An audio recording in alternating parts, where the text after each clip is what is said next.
10 ఏళ్ల పాలన మీద జరిగిన అభివృద్ధి మీద ఎవరు కాదనలేని కళ్ళకు కొట్టొచ్చినట్టు కనబడుతున్న వైనాన్ని అందరూ కూడా ప్రస్తావించారు. అన్న అభివృద్ధి విషయంలో ఎలాంటి కంప్లైంట్ లేదు, కరెంటు విషయంలో కంప్లైంట్ లేదు, నీరు విషయంలో కంప్లైంట్ లేదు, తాగునీరు ఇచ్చిన విషయంలో కంప్లైంట్ లేదు, రోడ్లు వేసిన విషయంలో ఎవరు కూడా ఏలెత్తి చూపలేదు, జిల్లాకు మెడికల్ కాలేజ్ పెట్టిన దానిలో కూడా మరి దాని మీద ఎవరో ఏలెత్తి చూపలేదు, ఆసుపత్రులు పెట్టినారు, బాగా చేశారు.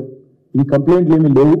కానీ కొన్ని విషయాలు, ఎందుకంటే మనం ఓడిపోయింది కూడా కేవలం 1.85% తేడాతోనే ఓడిపోయినాము, ఒక 5 లక్షల ఓట్లతో ఓడిపోయినాము.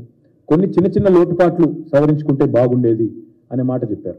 అందులో ఉదాహరణకి ఎప్పటికప్పుడు మా మీద జరిగిన దుష్ప్రచారాన్ని సరిగా ఖండించలేదు, పార్టీ నిర్మాణం మీద ఇంకా కొద్దిగా దృష్టి పెట్టింటే బాగుండేది, గత 10 ఏళ్ళు పార్టీ నిర్మాణాన్ని కూడా ఇంకా కొంత సుదృఢం చేసింటే బాగుండేది, కార్యకర్తల్లో ఆ నిస్తేజం ఉండేది కాదు అనే మాట కూడా చాలా నిక్కచ్చిగా వారు చెప్పారు.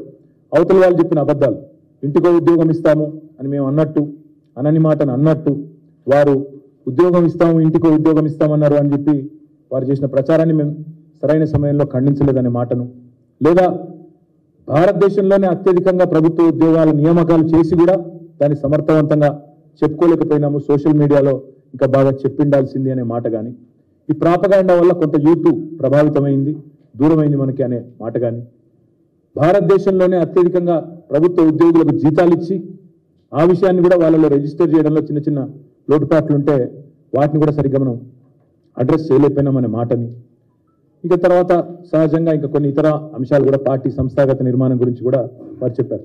అయితే వారు చెప్పిన అల్టిమేట్ పాయింట్ ఏమిటిది అంటే, తెలంగాణలో అభివృద్ధి జరిగింది అనే విషయంలో ఎలాంటి రెండో అభిప్రాయం ప్రజల్లో లేదు, పార్టీ కార్యకర్తల్లో లేదు. కానీ చిన్న చిన్న లోపాలు సవరించుకుంటే బాగుండేదేమో అనే మాటను వారు చెప్పడం జరిగింది.